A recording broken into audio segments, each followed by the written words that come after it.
Very good afternoon to all of you guys. Now I am going to take mock interview of one of my student. He is from Maharashtra. The interview is of Central Bank of India. So just try to listen the mock interview. Take help from it. Okay. First of all, tell me that you are completed your graduation in which subject?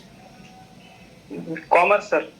Okay, you are a commerce student. Okay, later on I will ask the question from your subject also. Okay.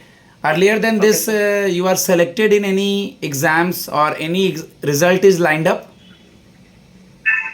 No sir, only फिलहाल तो CBI का interview बाकी है sir. Okay, CBI का interview बाकी है. Okay, what your father is doing? Sir my father is pigmy agent in Deendayal Nagari Sahakari cooperative bank sir. Pigmy agent? Yes sir. अभी आता हूँ मैं उस पर. गाइज, इंट्रो मैंने जानबूझ के नहीं लिया है. कभी कभार वो डायरेक्ट इंट्रो से स्टार्ट नहीं करते हैं, तो मैं बीच बीच में जो चीज़ वो करते हैं वो करता रहता हूँ ऑलवेज. ओके. फादर पैसा कलेक्ट करके लोगों का डेली बेसिस पे बैंक में जमा करते हैं, फिर कस्टमर को फायदा होता है, जहाँ तक मुझे समझ में आ रहा है. हाँ, यस सर. ओके. आरडी और एफडी में क्या डिफरेंस है? कल को आप भी आओगे बैंक में तो आरडी एफडी देखना पड़ेगा. What is the difference between RD and FD? RD में कैसा होता है कि सर आप बल्क में डिपॉजिट नहीं कर सकते, तो इसलिए आप छोटे छोटे अमाउंट पे डेली बेसिस पे या मंथली बेसिस पे आप कुछ सेविंग अपनी जमा करते हैं सर. उसके लिए मेरे पिताजी वो एजेंट के तौर पर काम करते हैं. एफडी में कैसा है कि सर आप at a time bulk amount में आप डिपॉजिट कर सकते हो सर. और एफडी में आपको जो है ना, वो आपको एफडी के अगेंस्ट आपको लोन प्रोवाइड किया जाता है, लेकिन आरडी के अगेंस्ट लोन प्रोवाइड नहीं किया जाता. और आरडी आपको मिनिमम 6 महीने से मैक्सिमम 10 ईयर तक आपको रखनी पड़ती है, और एफडी आपको 7 दिन से 10 साल तक रखनी पड़ती है. Good, very good. ओके. इन कोऑपरेटिव बैंक में लोगों को भरोसा तो होता है, ठीक है. कोऑपरेटिव बैंक में लोगों को तो भरोसा होता है, लेकिन नेशनलाइज बैंक में आप जा रहे हैं, सेंट्रल बैंक ऑफ इंडिया में. ओके. तो आप सेंट्रल बैंक ऑफ इंडिया के बिजनेस को कैसे बढ़ाएंगे? कैसे ग्रामीण लोगों को, रूरल एरिया के लोगों को आप प्रमोट करेंगे बैंकिंग के लिए? जहाँ तक कोऑपरेटिव बैंक कैसे, कोऑपरेटिव बैंक का एक रिस्ट्रिक्शन है कि सर वो एक जिले तो एक राज्य के तौर पर लिमिट रह सकता है सर. कोऑपरेटिव बैंक का रिस्ट्रिक्शन है. वैसे नेशनलाइज बैंक का कोई रिस्ट्रिक्शन है, ओवरऑल इंडिया में कभी भी रह सकता है. और जो कोऑपरेटिव बैंक है ना, वो स्मॉल फार्मर के लिए, स्मॉल बिजनेस के लोन प्रोवाइड करते हैं. बल्क अमाउंट के लिए वो लोन प्रोवाइड नहीं कर सकते. इसलिए जो है वो कभी भी अगर बड़ी अमाउंट में आपको लोन चाहिए तो आप जो नेशनलाइज बैंक है उसके तरह से देखते हैं, क्योंकि उसमें आपको पूरी सुविधा सब मिलता है सर. क्योंकि वो जैसा है कि कोऑपरेटिव बैंक में जो छोटे छोटे लोग हैं वो सब मिलके ही बैंक को स्टैब्लिश करते हैं, तो इसलिए वो उनका वो मोटिव रहता है कि ज्यादा से ज्यादा लोगों तक आप लोन पहुंचा सके. तो उसका मोटिव रहता है कि नो प्रॉफिट नो लॉस के तौर पर sir. Okay. Tell me something about KYC. Why KYC is important for a bank?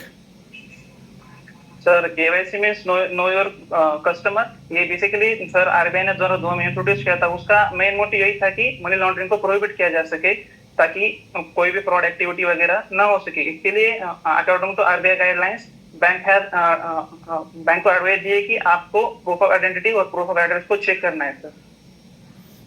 Okay. Samarth, if we will posted you anywhere in India, you are from Maharashtra, so you will cope up Yes, with, sir. आप दूसरे state में जाके रह लेंगे, fooding वगैरह, language तो चलिए आपको इंग्लिश हिंदी मराठी सब आता है, और बैंक का काम कैसे करेंगे, फूडिंग वगैरह कैसे मैनेज करेंगे नए शहर में? सर जैसे कि अभी मैं घर पर भी छोटा मोटा काम, खाना वगैरह बनाना, जो बेसिक काम है सब मैं कर लेता हूँ. उसकी कोई दिक्कत नहीं है, वो सब मैं मैनेज कर लूंगा. और साथ ही साथ अगर नई जगह मुझे जाने का मौका मिलेगा तो नई भाषा सीखने को मिलेगी सर, फिर नया कल्चर देखने को मिलेगा. कि मैंने आज तक सिर्फ सुना है कि इंडिया में डिफरेंट टाइप के कल्चर है, लेकिन कभी ऐसे प्रैक्टिकल में देखा नहीं है. अगर बैंक मुझे अपॉर्चुनिटी देगी तो definitely I will go through it. और जैसे कि सर फाइनेंशियल कंडीशन जो है कि हम अभी थोड़ा बड़ा फैमिली है, तो फाइनेंशियल कंडीशन में कभी बाहर घूमने वगैरह का मौका नहीं मिला. अगर बैंक मुझे मौका देगी डिफरेंट पोस्टिंग के लिए, तो मुझे पसंद ही होगी कि मैं वहाँ पे छुट्टी के दिन घूम सकता हूँ. और जहाँ तक लैंग्वेज बैरियर का विषय सर, अगर नई जगह में जाऊंगा तो पहले तो मैं लैंग्वेज सीखने का प्रयास तो करूंगा. साथ ही साथ जो डेली रूटीन के जो वर्ड्स वगैरह रहते हैं ना सर, मैं वो अपने कलीग से सीखने का प्रयास करूंगा. और साथ ही साथ जो है वो लैंग्वेज सीखने का भी जल्द से जल्द प्रयास करूंगा सर. थोड़ा स्लो बोलो, जल्दी जल्दी नहीं. 3 लैंग्वेज पॉलिसी अभी न्यूज़ में है महाराष्ट्र में. दूसरे स्टेट के लोग, हम इंडिया में कहीं भी जा सकते हैं. आपको क्या लगता है, एज ए न्यूट्रल आंसर, आपको क्या लगता है कि क्या किया जाना चाहिए? क्योंकि हर स्टेट के लोग कहीं भी जा सकते हैं, ये इंडिया है. ये वो तो है सर, क्योंकि अभी अभी जैसे कैसा है कि हर स्टेट की अपनी अपनी लैंग्वेज है सर. फिर उसका मोटिव है कि सर आप बच्चों को कंपलसरी मत कीजिए कि आप हिंदी ही पढ़ेंगे। बचपन अगर यहाँ जिस स्टेट के लोग हैं अगर वही मराठी नहीं बोलेंगे तो मराठी फिर कैसे सस्टेन करेगी? ये बिग क्वेश्चन है सर सबके सामने, क्योंकि अगर आप फोर्थ स्टैंडर्ड तक हिंदी कंपलसरी करेंगे तो अभी मॉडल तरह के लोगों का जो है ना वो गवर्नमेंट स्कूल की तरफ ध्यान नहीं है, सबको इंग्लिश मीडियम में डालने का। तो इंग्लिश मीडियम में सर जैसे कि मराठी तो बहुत रेयर केस में बोली जाती है सर, हिंदी और इंग्लिश है। अगर बचपन से बच्चों को हिंदी और इंग्लिश में परवरिश होगी तो फिर मराठी से उनका हाथ छूट जाएगा सर। तो फिर मराठी आगे चलकर सिर्फ किताबों में रहेगी सर, कोई बात नहीं करेगा। इसके लिए थ्री लैंग्वेज पॉलिसी की आप हिंदी को, क्योंकि ओवरऑल इंडिया में आपका अगर बात करना है तो इंग्लिश के अलावा कोई लैंग्वेज होनी चाहिए, और हिंदी सबको सूटेबल है सर। आप हिंदी में सब स्टेट के लोग बात करते हैं सर, लेकिन जिस स्टेट में हो उस स्टेट की मातृभाषा भी आपको सीखनी जरूरी है सर। Good, very good. एक ऑफिसर की क्वालिटी, वो पीओ हो, स्केल 1 हो या क्रेडिट ऑफिसर हो, एक ऑफिसर की क्या क्वालिटी होती है जो आप में है? जैसे कि सर एक ऑफिसर के तौर पर आपको जो काम दिया है वो आपको प्रॉम्प्ट टाइम में प्रॉम्प्टली तरीके से, जिसमें जिसमें कस्टमर का भी फायदा हो और साथ साथ बैंक का भी फायदा हो, इसके लिए आपको प्रयास करना चाहिए सर। साथ ही साथ आपको कभी भी कुछ भी जैसे कोई भी इलीगल एक्टिविटी या छेड़छाड़ फेरफार कुछ भी करने की जरूरत ना पड़े सर। जो भी हो आप कायदे से चलने का और कायदे से जो प्रोसीजर है वो फॉलो करने का सर। ठीक है, ठीक है। Okay, as we all know that nowadays in banking industry different types of fraud is going on in digitally fraud.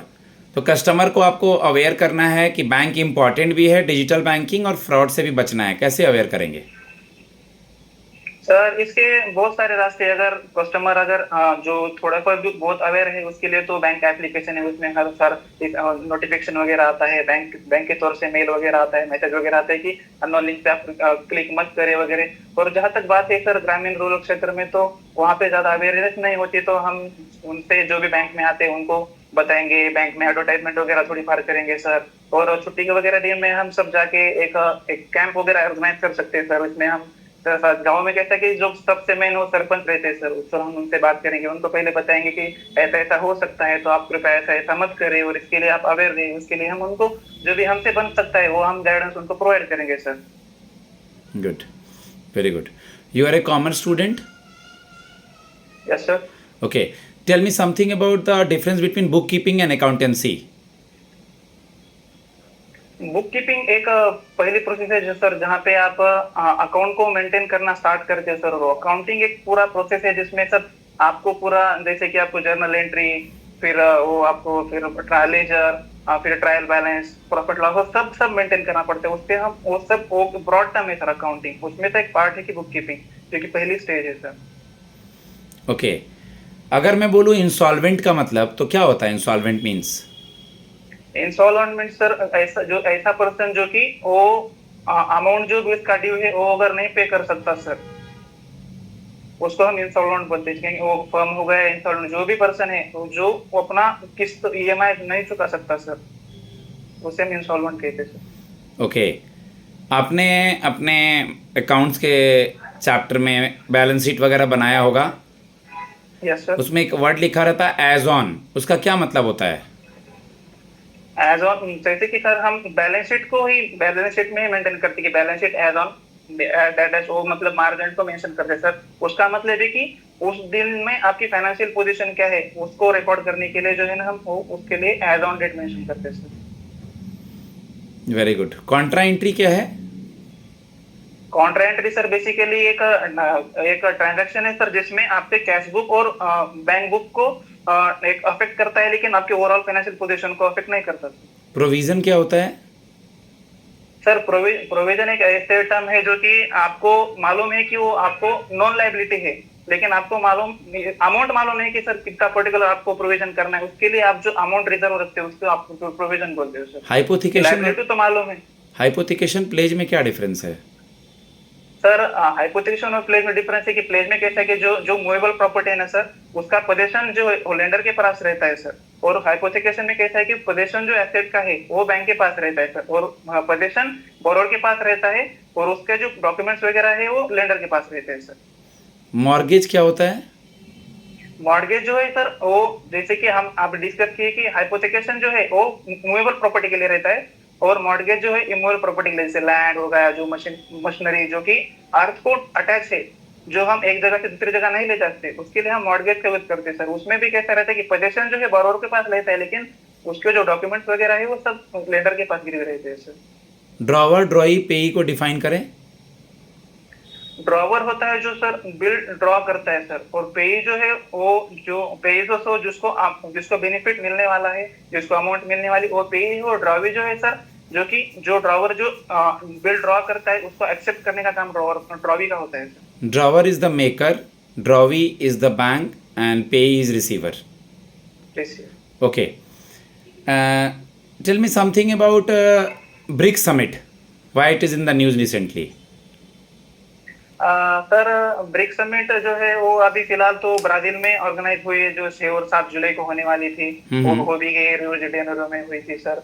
और अगले साल 2026 में हमारे इंडिया में उसको ऑर्गेनाइज किए गए। मोदी ने, हमारे prime minister honourable Modi ji ने बोला है कि 2026 में ब्रिक्स की मीटिंग हमारे कंट्री में ही होगी सर। और ब्रिक्स में कहते हैं कि अभी फिलहाल 10 मेंबर, पहले 5 थे, अभी 10 मेंबर हो गए हैं। और ब्रिक्स का मोटिव है कि जो अपने साउथर्न स्टेट जो है, साउथर्न कंट्री जो है, उनके डेवलपमेंट के लिए जो कंट्रीब्यूशन कर सकते हैं उसके लिए ब्रिक्स का स्थापना की है सर। और फिलहाल अभी ट्रम्प जो बात कर रही है कि अगर ब्रिक्स में अगर करेंसी वगैरह को अगर इंट्रोड्यूस किया तो 10% का टैरिफ वगैरह प्रोवाइड करेंगे, एक्स्ट्रा टैरिफ वगैरह लगाएंगे। Okay. What is मुद्रा scheme? मुद्रा स्कीम सर जो माइक्रो डेवलपमेंट रिफाइनेंस एजेंसी है sir. Micro unit micro development refinance agency, इसको 1998 में इंट्रोड्यूस किया गया था सर। इसके तहत जो है वो स्मॉल एंड मार्जिनल जो बिजनेसमैन वगैरह है उनको जो लोन प्रोवाइड करने के लिए फैसिलिटी इसके तहत एक बेसिकली सर एक कोलैटरल फ्री स्कीम है सर, जिसमें 20 लाख तक आपको कोई भी कोलैटरल वगैरह बिना प्रोवाइड किए आपको लोन मिल सकता है। इसमें बेसिकली सर 4 कैटेगरीज है, एक शिशु, किशोर, तरुण और तरुण प्लस। जैसे कि शिशु में बेसिकली आपको 50,000 तक लोन प्रोवाइड किया जा सकता है, और फिर तरुण में सर 50,000 से 5 लाख तक, और किशोर में और तरुण में सर 5 लाख से 10 लाख तक, और तरुण प्लस में 10 लाख से 20 लाख तक लोन प्रोवाइड किया जाता है। और ये होली वन सब्सिडी है सर सीबी की। गुड गाइस, मैं अपने स्टूडेंट को, हाँ बोलो। जिसका पर्पस बेसिकली ये है कि जो भी स्मॉल स्केल पर बिजनेसमैन है उनको कोलैटरल फ्री लोन प्रोवाइड किया जाए ताकि उनके बिजनेस में उनकी ग्रोथ हो अच्छे से। इसीलिए गवर्नमेंट के द्वारा। कौन है एमएसएमई मिनिस्टर?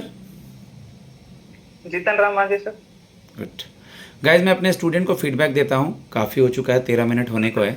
ओके, आप फीडबैक के लिए मुझसे कांटेक्ट कीजिए। मॉक के लिए कांटेक्ट कर सकते हैं। मेरा नंबर है 7503235358। अच्छा स्कोर लाना है तो मॉक इंटरव्यू ज़रूर दीजिए, जहाँ भी देना है क्वालिटी के साथ दीजिए। और आपका कोई भी सब्जेक्ट हो, कॉमर्स हो, physics, chemistry, bio, maths, arts, electrical, vehicle, कम्युनिकल, कुछ भी इंजीनियरिंग हो, सबके नॉलेज है मुझे। मैं सबका सवाल पूछता हूँ और आप लोग बेस्ट दीजिए। कनेक्ट कीजिए सुपर 50 से। रिजल्ट्स आप लोग के सामने हैं। धन्यवाद।